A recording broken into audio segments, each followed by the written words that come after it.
Hey, what's going on? It's Coach Ruben with 24/7 Sports Podcast. I'm here with Coach Gio with Elev8. Elev8 Quarterback Academy. How's it going, sir? It's going great, brother. Good to be here. Thank you, thank you. Hey, man, we've been trying to get you in here for a while now. We just kind of want to talk some football with you. Sure. So to kind of start off, man, it's funny because I've been knowing you for a long time. Like, we never really had too many deep conversations, but I know you way back from, I knew your pops. Sure. When Scottsdale Community College. Yep. He recruited me and a couple of my guys from New Orleans. Mm-hmm. And when we came down here, I always used to see you around, but we never really got a chance to connect. So by the time I blinked 2 times, then all of a sudden I'm like, I heard somebody say something, hey, man, we got a quarterback guru out here, Coach Gio. And it just blew up. Yeah. And then I was like, wow. I was like, where did that come from? So first, before we kind of get started, Sure. Can you kind of tell me the history on, when you started and how did it came about? Yeah, actually, sure. I started coaching football like 1989. So I've been coaching football. I'm 54 years old, so I've been coaching a long time. A lot of high school, junior college football I coached. So I coached close to 27 years. Wow. Of both high school and JUCO ball, and so I've always coached, okay. Right? I've been at Saguaro, Chaparral, Desert Mountain. I mean, I can go on and on. Different high schools I've helped, you know what I mean, and right. Coached at and had good success at, So I enjoyed that a lot. I enjoyed Scottsdale Community College with my dad. That was a pleasure getting to do that, and then. He retired in 2006 from coaching, and I kept going on. And then I stopped coaching. 2017 is when I stopped doing the high school and junior college stuff. I just got too busy with the quarterback training. Okay. But the quarterback training thing is kind of a funny thing because about 20 years ago, I've always been an offensive coordinator, right. And I played quarterback in high school and junior college and that kind of stuff. And somebody asked me out of the blue, just randomly, hey, do you train quarterbacks? It was like 20 years ago, and I was like, no, I've never really, I'm sure I could, I sure could work. And I was a young kid, and that was my first kid that I ever took on, and then from there, I just kind of another 2 kids would come, and then it never got to where it was like now, where we probably see 120 guys a week, yeah. During the off season for sure, that many guys because we do a lot of weekend stuff, but that hasn't happened until probably the last 4 or 5 years where it got crazy like that. But I've been at this for a long time and trying to learn how to be really good at it and trying to learn how to coach the position correctly, from technique to understanding defense and the whole gamut but. Right. So, for me, every year is a new learning experience. I'm always learning something new or trying to get better at what I do. I'm never satisfied, but been at it for quite a while. Enjoy it a ton, and it's crazy how big it's gotten. As far as just the guys that train with us and how many guys we've seen go on to have great success. I even seen recently you went out of the country. Yeah, So. In 2011, I was asked if I wanted to go to India, and at first I thought they said Indiana because I'm like, who thinks India, right? Right. I was coaching at Shadow Mountain at the time, and it was my second season, and I just lost my brother. My brother had passed away, and I knew I couldn't come back for another. I needed, I needed that break. Yeah. And somebody came to me and said, a friend of mine says, hey, they're taking football to India. And I first thought it was in. I go, what? He goes, no, India. He goes, can you go for a month?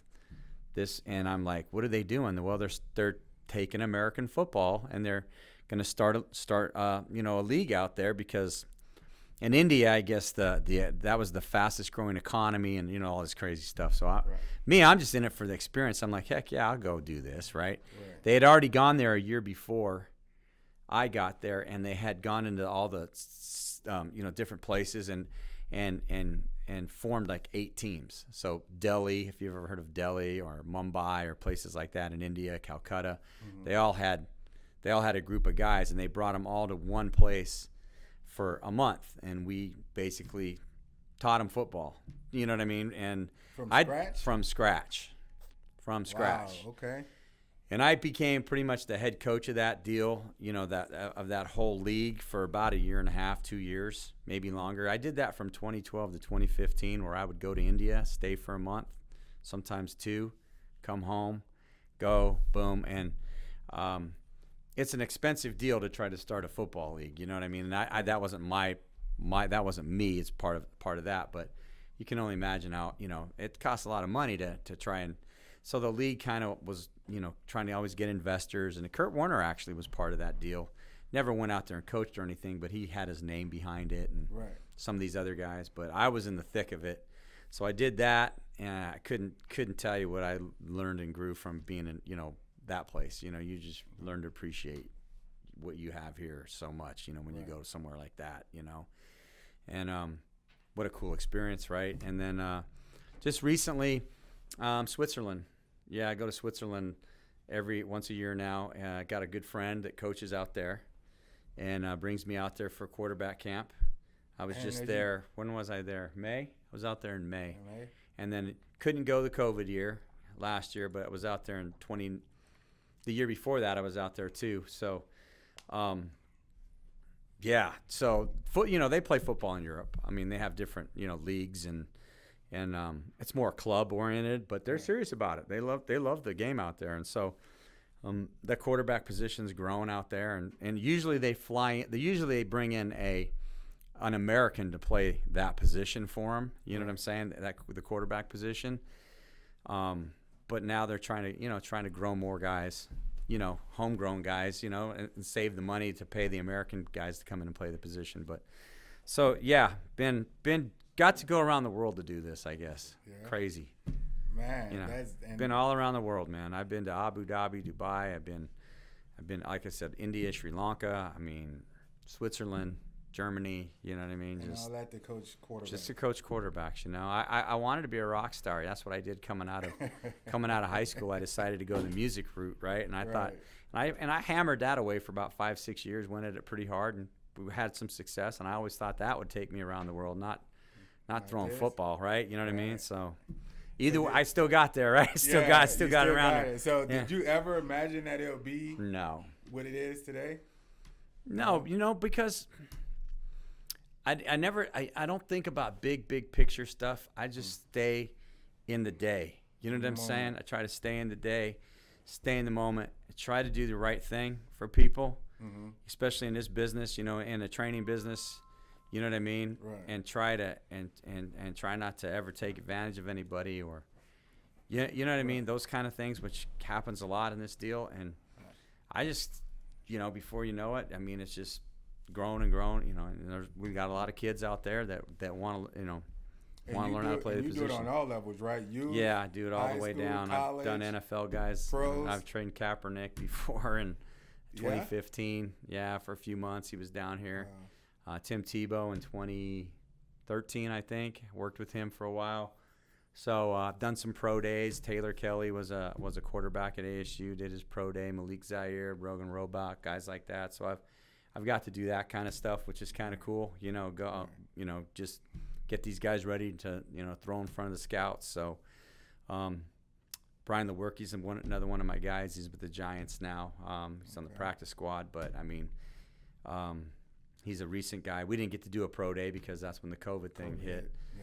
But, I mean, he stuck with me the last year, just grinding, getting out there. Didn't matter who he was throwing with, and got picked up by the Giants this year. So I'm really happy for him. You know what I mean? So nice. That was a cool deal. So I follow you guys on social media, stuff like that, too. And I see you even have I seen other athletes working, running backs, tight ends, catching and stuff like that. Yeah, so last year, Jamal Williams and Ronald Jones were down here with the Packers, right? Packers. Now Jamal's with the Lions. And Rojo's with Tampa. Buddy of mine trains them. Okay, and called me up, said, hey, these guys are looking for work, every day, because the COVID thing, right? They didn't know they were going to report back to camp. And so these guys were out with us 2-3 times a week last year. And, throwing balls, catching balls. and then this year Mark Andrews came out a little bit with us, tight end for the Ravens. Okay. He'll be back out a lot. I think we'll probably have an even bigger crowd of guys, this next off season, because Mark really enjoyed, coming out here and working with us, and he was going to bring a couple other guys out as well. But yeah, so we always got these guys out here that are looking for extra work, and when our quarterbacks from college are in town, usually in December, January, and March and May, right. That's when we try to get those kind of things happening. Right. So we get those guys around. The next level guys as well, Right. So, yeah, I mean, it's just crazy. You just been around a lot of cool guys and got to meet a lot of neat people and, right. just lucky guy. All right. So I want to talk to you a little bit about the football state in Arizona right now, because that's where we at. So before, I would say about 5, 6, 7 years ago, Arizona was never really known to have top-notch football players. And I would say over the last, my personal opinion, 6, 7 years, that kind of makeup been changing a little bit. I agree. You kind of look in college, the NFL, you got Brian Murphy, Christian Kirk with the Cardinals, different things like that. But my personal opinion, I think a lot of that change and what helped that change is the quarterback position. Yeah. I think the quarterback position really helped change the landscape to have people start looking at Arizona as more of a football place. Yeah. What do you think about that? 100%, because the first guy that I ever had that went to the NFL was a kid named Sean Remfrey. So he played at Duke. He's from Notre Dame Prep. He came out in 2013 and got drafted by the Falcons. But, that was my first guy. He played 5 years with the Falcons, Matt Ryan's backup. But he was a local guy. I trained him since he was in 6th grade, And but, he was the only guy at that time, 2010, 2011, that was getting recruited, right. At that, where there was a lot of hype around the quarterback, you know what I mean? Right. And so then there was probably a little period in there, and I want to say about 2 or 3 years later, 2014, 15, I think that's when things started, you know what I mean? Picking up, and I think Spencer Rattler, his deal there where he got kind of on the map kind of early as a young freshman. Mm-hmm. That's just started to bring attention to the quarterback position here. And then once those coaches came down here to see him, I could direct them to a lot of other places where I had guys where I'm like, I think these are all guys, that you need to look at. Jack Plummer, who's at Purdue, and Will Plummer, his brother at Arizona. Nico Hain now is at NAU, There's more. There's a lot more. I can go on and on. Brock Purdy. These aren't guys. I never trained those guys like Brock and some of these other guys. But that's been nothing but good for all from Arizona. From Arizona, right? You've got Brock. You got Keaton Slovis. Just to name a few. Some of the other guys, right? I mean, I know there's more. I think there's Gunnar Cruz, and so you go look around at the quarterbacks now playing Division I. Just Division I, we have quite a bit. But that doesn't even. Even talk, give us the what else we're doing, which is Division II, Division III. We got guys that are getting to move on and play there as well. And, there's no – I'm just as happy for kids that get to do that than get to go somewhere big time and play because you get to keep playing. Right. So, I mean, we have kids that – I couldn't even count how many quarterbacks over the last maybe 8, 9 years, that got to move on and play at some level, So on any level, do you think that the recruiting process for quarterbacks are different than any other positions? Yeah, I do. Because there's a major difference. Yeah, because you're giving the guy the keys to the car, right? Right. To drive the car. You know what I'm saying? Like the nice, you're not going to hand over the keys to a $300,000 automobile, which you know what I'm saying, right. Or to run your school or be the face of your school down. If you haven't really done your due diligence and you know what I'm saying, really, I don't know. Yeah. Really combed that position up and down, and most important. Yeah. Most important. So just you talking to different college coaches and different things like that, what would you say, to our listeners, some of the younger guys, what are some of the key attributes that you would say college coaches look for in a quarterback? First of all, they're going to make sure you're doing well in the classroom. Okay. So academics have to be on point. You know what I mean? You have to have your academics on point. If you can't take care of stuff in the classroom, how can they count on you to take care of anything else? So that's the number one, right? Okay. You know, obviously size and those kind of things do matter. You know what I mean? Like people are like, it doesn't matter. Well, 90% of the time it is something they want to know. Is he really that tall? Is he, you know what I mean? Like those kind of things. And you know, so your size, you know, those intangibles. Some guys that don't have the size, you make it up with other athletic, you make it up on the quickness end or the speed, dual threat type of guys. So, but I would say that those are all things that people do pay attention to, your size, can he run a little bit? Is he mobile? Is he accurate? As far as the throwing goes, but you're talking your school, and then you're talking what kind of person he is. Is he a good leader? You know what I'm saying? Is he reliable? Can we count on him? You know what I'm saying? Is he, and I always get asked about how they are when they're around, at workouts, how they act. Do they work hard? Do they, are they there to take it serious? Are they there to have a social hour? But, I think those are, it's a position that gets highly scrutinized, as a recruiter, as a coach recruiting that position. You're gonna do your homework on a kid, and you got to have a lot of things going your way. I'm a D1 guy. The film will tell whether we're, if you're a D1 guy, they normally will find you. Right. You know what I'm saying? So with saying that, you don't think, I would say, especially at the quarterback position, does the school they chose to go to, does that make a big difference? Not all the time. No. I don't think so. No, because you got two kids from Gilbert, right? Jack and Will Plummer, that both started in the Power 5 conferences, and they went to Gilbert High School, right? You know what I mean? Right. So you have two guys out of Higley right now. You had Spencer Brash and Kai Milner that both went to Cal. Spencer's since transferred to Cal Poly, but you have Ty Thompson. He went to Mesquite. I've worked with Ty. He's at Oregon now, right? So you had Keaton Slovis that played at Desert Mountain. He's at USC. So you know what I mean? So I don't think, that is the end-all, be-all. You got to play at this school or nothing good's going to happen. But I do think you need an opportunity to be able to showcase, your skills as a quarterback. You got to make sure, I have a kid right now at North that's a freshman. And we're like, North? I'm like, yeah. He's playing for a friend of mine that I coached, and Mark Mejia, who I coached as a young in '96. Mark's over there. And I've known he was, but they quit the JUCO stuff, right? That's right, yeah.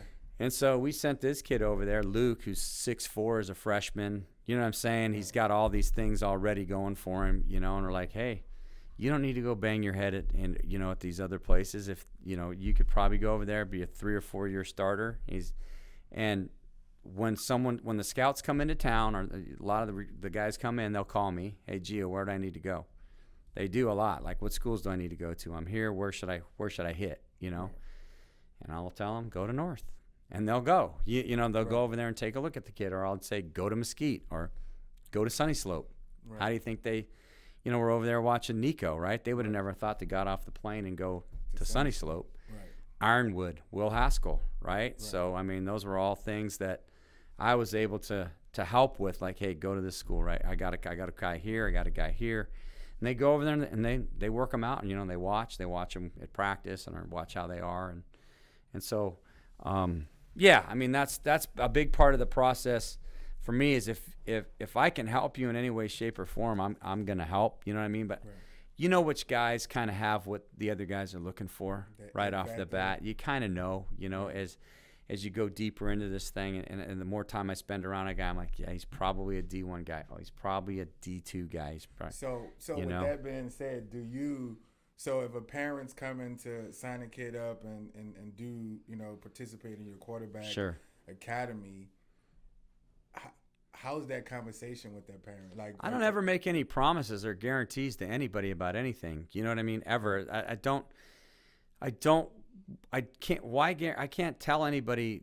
I don't have a crystal ball. You know what I mean? But what I can tell you is I'm gonna make you better. I'm gonna make you a better player. Whether you want to be the starter on your youth team or the starter on your middle school team, or you know what I'm saying? Right. Or you want to be the freshman quarterback next year. We're gonna do everything we can to make you better, right? To have that opportunity, and that's all I can do. And at that point, if things start start cooking for you, right? And you kind of see, holy crap, this guy's going to be it. This guy's got a chance, right? That's when I can, as far as the D1 stuff goes, right? But as far as the D2, D3 schools, I've had conversations plenty of times with parents where it's like, hey, more likely this is what you're looking at, but there's no shame in that. That's you know what I mean? But it's kind of crazy though, man. And I don't want to name drop, but I know of other quarterback coaches that promise kids, sure, you come here, I'll make sure this, I'll make sure that, spend all this money, do all this, and then when that time comes, it's like, well, right. It's just you don't have nothing for them. You gotta be super careful with I can tell you what, you don't pay me other than when you see me to train that day. You know what I'm saying? There's no packages. You know what I mean? Like a year package, and I guarantee you this or that. No, never has been, never will be. My price stayed the same for 15, 20 years. You know what I'm saying? And I think, and honestly, that's why I have the numbers. Yeah. And that's why people come, because they know we're not in it for that. I mean, I'm sure I could easily just be exclusive and go find those rich parents, 5 or 6 of them every year, that would pay me an absurd amount of money, and I can lie to them the whole time about how good their son might be, and and I'm, what I mean. But that's not doing a service to think of all the other kids that I wouldn't be able to train, to service, or some of these guys that train with us. They don't have the money. That doesn't matter. We still help them out. You know what I'm saying? If you can't afford it, that's all right. We'll get you in there. We'll scholarship. We'll work with you. You know what I mean? So. And I think that's what makes you different, man. And honestly, like I said, I'm not a quarterback guru, but I can even with personally on my teams, I've had my last 3 years of quarterbacks come from you. That's awesome. Nico, I've had Will Haskell. Sure. Chase Pope, and all of them that come to me is like, oh yeah, I got to go see Coach Gio. So obviously you're doing something right, and all of their parents talk highly of you, consistent. I'd be like, oh, I know Coach Gio, so, man, congratulations. Wow. Man, you're doing an awesome job. I think everybody in the state of Arizona and around see it, and that's why you continue to grow. So much love to that. Before I let you go, I have a couple more questions. Sure. All right. So they have this thing going around where people say 7-on-7 is not real football. So when we're looking at it, I want to strictly talk about from the quarterback position, okay? Do you think 7-on-7 help quarterbacks? And if so, in what manner? Okay. This is, if you ask any major college football coach what they think of it, they'd probably tell you that it can help you and it can hurt you. You know what I'm saying? Okay. Like they're going to tell you it can help you and it can hurt you. It can help you a little bit if you're really playing that as you would play in a game, if that makes any sense. You're taking a proper drop. You're seeing the defense. You're doing everything. You know what I mean? That would translate into when the pads are on. Right. And it can hurt you because you get in really bad habits as a quarterback. Now, I don't think it hurts receivers and DBs and all that kind of stuff as much as it could hurt a quarterback. Right. You know what I'm saying? Right. Only from the standpoint of what I'm saying is you get a lot of scanning where guys are dropping back and their eyes are and they don't really understand where they're going with the ball. And I think if a quarterback plays on a well-coached team, right, where the guys that are coaching them are giving them a really nice plan, and here's the progression, here's the play, here's where your eyes should be, snap of the ball. If it's one high, two high, you're going to do, you know what I mean? Right. Other than here's the card, go snap the ball. Well, what's my footwork? I don't know. You know what, Right. you know what I mean? Right. So I think it's, you know, like you gotta, if it can definitely help kids, you know, and, you know, plus there's the competitive thing that everybody talks about, which I have no, you know, there's no doubt, you know, that gets competitive, you know what I mean? Right. And you know, I like that. Anytime you can compete, you know, you're getting better, right? Right. So, but I just think, I tell my guys all the time, you got to make sure you're not getting lazy. Make sure you're not, you know what I mean? That, Right. that you're not just out there going through the motions, or, you know, or Right. you're scooting back up to the line of scrimmage to throw it. You'd have been sacked. Right. You know, I think there's things that are out there with 7-on-7 that obviously everybody's trying to improve it every year. Maybe it shouldn't be 4 seconds, you know, because I think that's way too long. You know what I mean? I think probably 3.5, 3.4. Ball's got to be out of your hand. It's got to be, you know, unless one play at one, you know, unless you're sprinting out or having some sort of play action where you're buying that extra time. Right. Because I don't see a lot of 4 seconds in high school football. Right. Do you know what I mean? Right. Or in college, Right. you know? So I mean, really, there's just little things that I think that you know, as people kind of tweak their leagues or try to make little changes here and there, there's things that they could implement to make it, you know, even a little bit more, you know, really realistic. You know what I mean? So anytime there's nobody rushing the quarterback, of course it's not real, right? You know what I'm saying? Anytime and then when you rush somebody from right from the side or something, I mean, that's you know, but that's. You can't make 7-on-7 11-on-11 because it's not, right? It's different. You know what I mean? So I just think that I tell my quarterbacks all the time, I'm like, you're gonna play, don't get caught up in playing so much that you're missing the other stuff, the training and working on the mechanics and the fundamentals. But, you know, make sure you're playing on a team that you're coached, you know, that's got some good coaching and some, you know, your concepts are well. And you're, you know, if they're paying attention to what you're doing, not just trying out there to win the tournament, that you're actually getting better.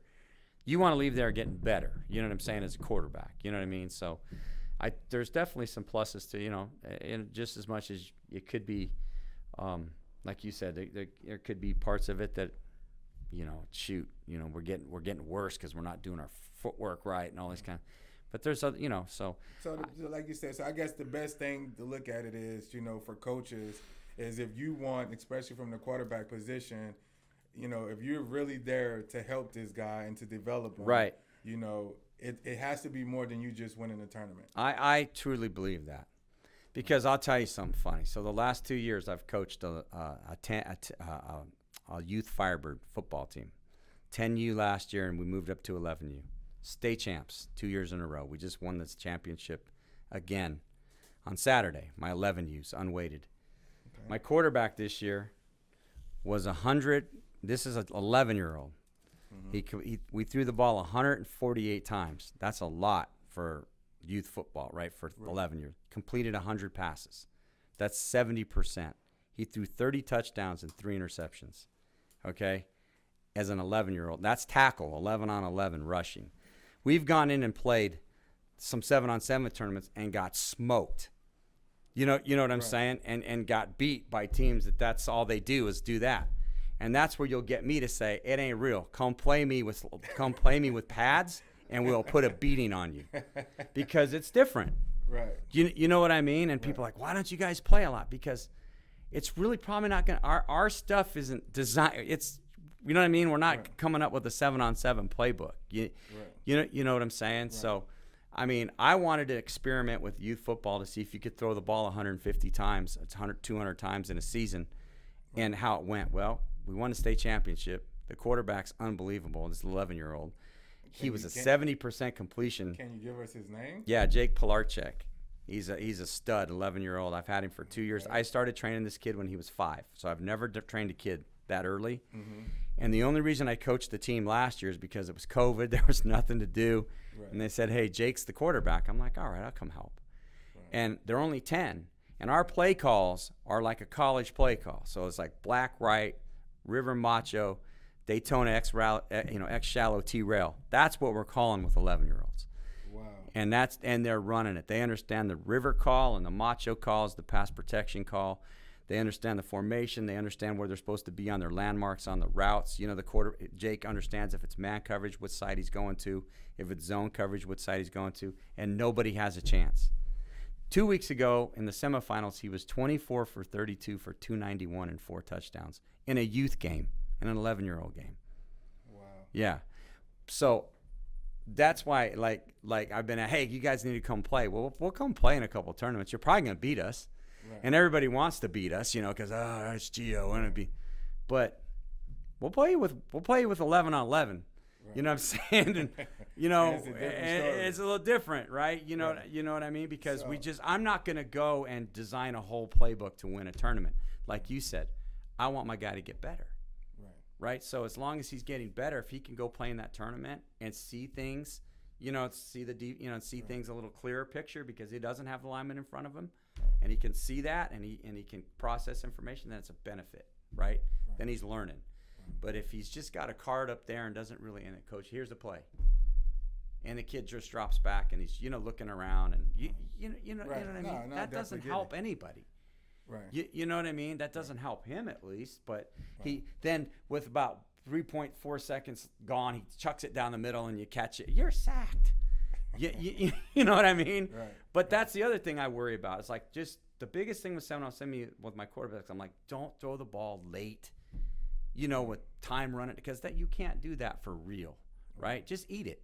Right. And that's why if the clock sometimes might be a little bit faster, they might pull that trigger a little bit quicker. You know what I'm saying? And get that ball out of their hand. Right. So last couple questions. So I know you said that you call in like college professional players with 11-year-olds. So with your training, is it more than just the physical? Do you? Yeah, are you doing X's and O's? Yeah, we do too? X's and O's and. Yeah, and you're doing that from youth. Yeah, we start with the young guys. We were doing a lot of it before COVID hit, and then obviously we couldn't be in the classrooms, and you know what I mean for that time period there. So a lot of the guys in high school will come over to the house during the week, during game week, sit down with me, you know, go over, show me what they're doing. You know, we'll look at some film, talk about, you know, what they're going to be seeing. Right. So I can help the guys out like that. But like in the off season coming up now, we will be offering. Yeah, we'll have a couple nights a week where you can come, it'll be, you know, a place like this, and bring your board, bring your notebook, and we're gonna get on the board and talk football and try to teach you X's and O's and, you know, and all those kinds of things. You know, because if you don't understand coverages and you don't understand pass protection as a quarterback, I mean, when you get to the next level, the college level, you're gonna have a hard time. You know what I mean? But if we can teach you a little bit of that now, you know, and you can completely understand, you know, get a good understanding of, it's one high, it's two high. This is what that shell looks like. This, you know, this is where I'm going to be able to go with the football before the balls, you know, before the snap. And why is Brady so good? Brady knows what's going to happen before he catches the snap. That's why the ball's out of it. But he's been playing, you know, forever. But to be able to process information like that. The college guys are the guys I talk to a lot about. We spend a lot of time going back and looking at tape, and you know, and up until Rattler wasn't playing, you know, was playing, and then we would talk every you know, right after the game, and I would look at the tape and go, man, you could have pulled the trigger here a little bit sooner. So you know, so you still help. Oh, absolutely. Your D1 players. They call me every week. I call them once a week. So Rattler, Plummer, every one of them. Haskell. Talk to him all the time. Wow. Yeah, that doesn't stop. You know what I mean? And I talk shop with them. You know, we talk ball. You know, I was on the phone with Jack Plummer for an hour last night, just talking. They'll call me and we'll just talk about. You know, he told me, it's funny. He goes, "We're going to beat Iowa and we're going to beat Michigan State," and he was right. You know, and he just was telling me about their defense. Their linebackers are soft, and you know, talking ball, right? And so. And then I can go back and watch the game and go, yeah, I saw what you saw. And you know, but with Spence, you know, probably the biggest conversation I had him with was after the Texas game when he did get set down. I said there was one play in that game, it wasn't the fumble. I go, there was a play in that game where you could have got the first down, you could have thrown it to Nims for a first down, but you decided to take off and run a little bit, and then you tried to force one, you know, to try to make a big play because I think you're trying to get the crowd back on your side. Because the crowd had kind of turned on him. I go, you ain't going to get the crowd back on your side. Get the first down. Right. You know what I'm saying? Right. He went back and looked at the tape. He's like, yeah, I had it right there. Right away. I don't know why I didn't throw. I go, it's 3rd and 5. We didn't need a touchdown on that play.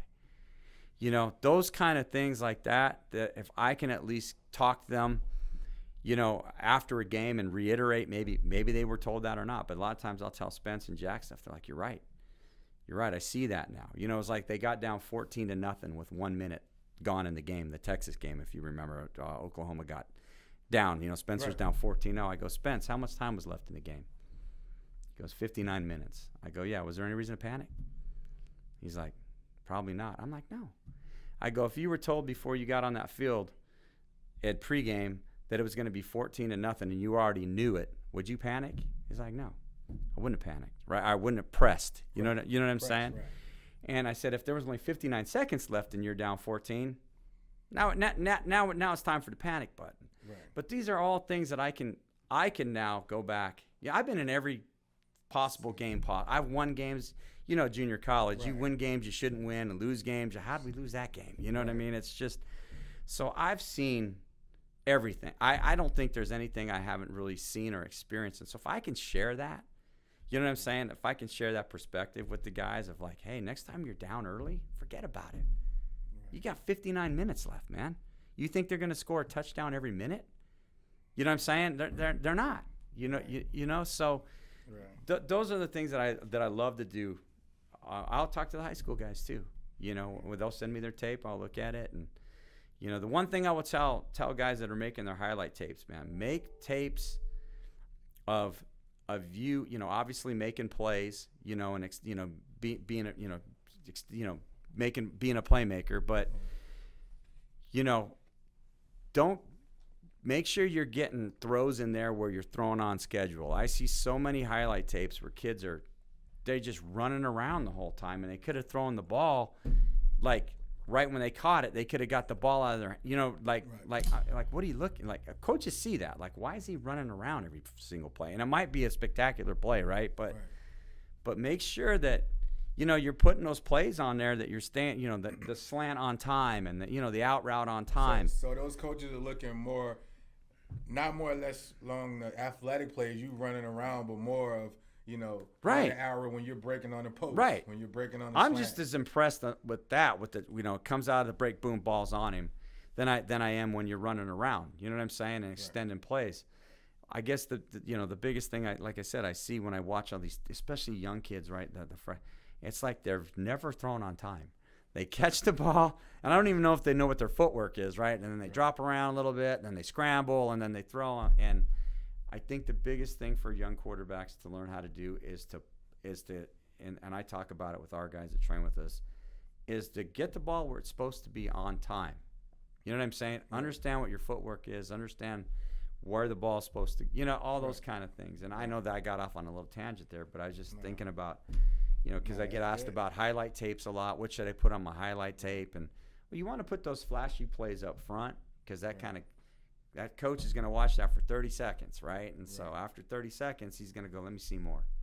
Right. You know, and so that 30 seconds better pop a little bit. But my biggest, you know, so I do so much, like I said, as far as trying to help the guys not only with their highlight tape, you know, trying to put put on your stuff and X's and O's and you know, proper mechanics, and you know, just we cover everything as much as we can. So to finish off, I know you have your camp coming up on January 8th and 9th. Yeah. So talk to me a little bit about what exactly are you going to be doing at the camp? What is so different from the camp than your regular thing? I know you have kids coming from all over the states to come to that camp. Well, you know, I train guys every single day. I just came from training, you know, some young kids right now because the high school guys are busy. Right. So I train guys every day, you know, a lot of one-on-ones during the week because like I said, because there's a lot of the kids still playing. And then we do some weekend stuff, you know, that are the more group-oriented stuff, and we go to a couple different parts of town to work with everybody. But the difference, so that's year-round, right? Year-round, okay. And I don't like to I'm not a big camp guy, and if you look at the price of our camp, we don't charge a ton of money. You know, there's a camp coming in a week before us that's charging $1,000, right, for 2 days, QB Universe. And I'll go ahead and put them on blast. and then there's $1,400 package. What are you getting for $1,400? The guy coming to your house and mowing your lawn? You know what I'm saying? Every week. I mean, you know why it's that expensive? Because they got to fly everybody around to get to the camp. You know what I'm saying? You're paying for their hotel. That's what you're paying for. You're not paying for training. Right. You know, in a way. So every time I'm asked to do a camp, I'm like, man, I do it. We run camps every week, basically, with the amount of kids we have out there. You know. But then the guy that does my marketing is like, no, you know, it's good. You can get all the kids that don't see one another. From a guy from Peoria that never seen the kid from Queen Creek, and then they can all come together for those 2 days.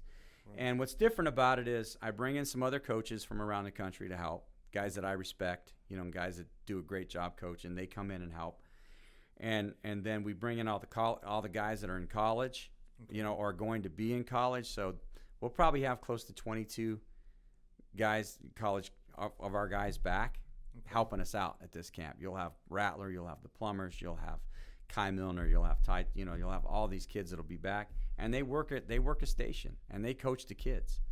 You know what I'm saying? And so you get to spend that station with him, getting that knowledge that he got from. I'm like, give them something that you know, give them a concept you guys have worked on at Cal, or give them something at Purdue, you know, give them a drill or something that will help. You know, so that's what's different about it, and that's what's cool about it, because you get to be around guys that are now there, and you're that kid that's maybe a ninth grader, an eighth grader, and it's great for the little ones because they love seeing those guys, you know, and then get to coach by them. And so it's a great experience, you know what I mean? Like, we give everybody a really cool experience, and you get better. Believe it or not, we still hammer mechanics. You know, it's not just a cattle call and a run. We try to get you better in that. And it's a 2-day camp. We go 3 hours each day, and in those 6 hours, we work you really hard. You know what I mean? Right. And we just want you to get better and enjoy the experience. And we got people coming in from all over the country to do this. You know, to fly in and you know, spend a weekend with us here, because the weather's great in January. Right. You know, you get your 7-on-7 tournaments and all that good stuff, you know, still going on.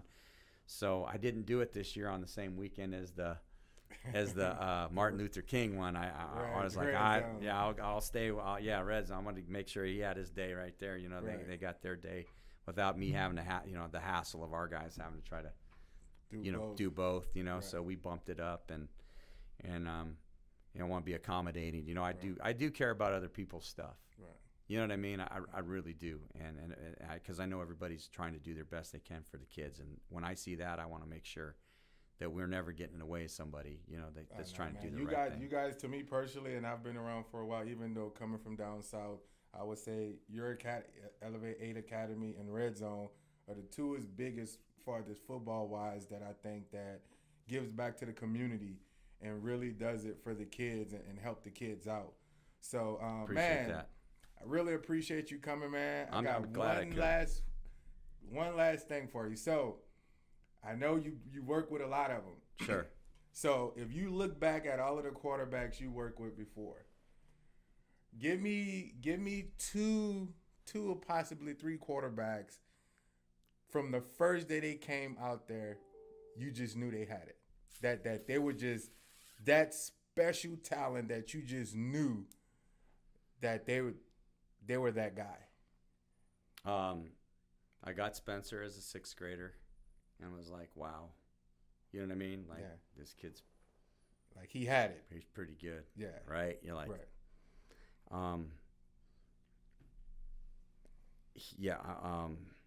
who else was really, really, really special as a young guy?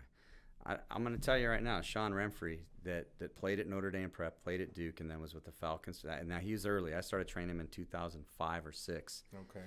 But I'm like, this kid's, and I was right. You know, he ended up in the NFL. Right. You know what I'm saying? So right, with Spencer, he's at Oklahoma. Right. Well, yeah, but you, like you said, when you first see him, you're like, he got that it factor. Yeah, and it's a lot. You know, you see it in a lot of the guys. I mean, I could say, you knew Will Plummer was a dog. You knew Jack Plummer was. You knew these guys were tough guys. You know, were good players. You know, you just kind of saw it. So, I mean, a lot of the. I guess. I mean, I'm probably not saying anything that you wouldn't think, but Spence for sure. Sean Remfrey's another one. This little guy I coach now, this little 11-year-old. Yeah, he's different. You know what I mean? He's a different breed for, you know. And I kind of knew it when he was 6 and he was throwing the ball. You know, I'm like, wow, because I don't do him that young. Right. You know what I mean? And there was a little bit something special about his arm at that age. You know what I mean? And I'm like, man, this is going to be brutal trying to train him when he's 6, because you're throwing the ball and then you're chasing butterflies and then you're throwing the ball and you know what I'm saying? But we got to this point now where I'm like, holy cow, this little dude's pretty special. But you know what? I mean, I see it in a lot of the quarterbacks. You know, I'm not surprised where, you know, some of the guys have to go a different route, you know, and do the JUCO thing, and that there's no harm in that. You know, I mean, I did that. I mean, a lot of guys have done that. Aaron Rodgers did that. I mean, you know, you get whatever path it takes so you could play. But even some of those guys, you see him like, there's Will Haskell was one, I would say, when he was like in 5th grade, and I had him. And he had these huge hands, and he has this little tiny ball, and he can't really, you know what I mean? He can't really spiral it because his hands are too big. But I'm looking at this kid like, this kid might be something.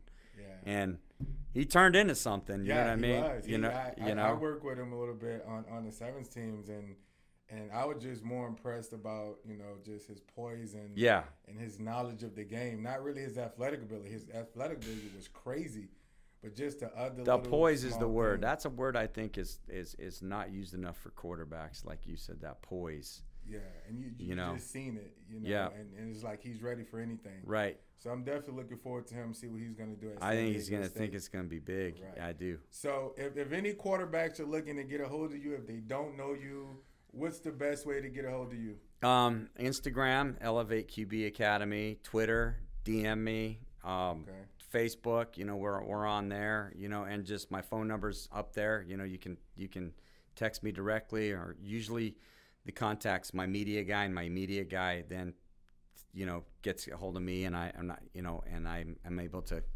get a hold of. I always get back to you. You know, I'll never leave you hanging. And it's not hard to get a hold of us if you want to train with us. Yeah. Okay. Well, definitely, man. I really appreciate it, man. And hopefully, man, one day I think you should come back with a couple of your quarterbacks, and just really, I think it'll be really cool to have like a quarterback conversation with them. I'll tell you what, the guys come back. They'll be here probably end of December. Okay. Like all the college guys. Okay. You tell me who you want me to bring in here, like Spence, Jack, or whoever. Kai, we'll bring as many guys down here and have a chat again when they're back in town. Just let me know. I love it, man. Yeah. So many kids look up to all of those guys. I know. Man. Yeah. So I think if we can get all of them. Oh, we'll get them in here. Yeah. They'll come. Yeah. Right. They'd love it. Trust me. Definitely. Okay. Yeah. Well, man, really appreciate it, man. Thank you for coming, man. Until next time. All right. Appreciate you guys. Thanks.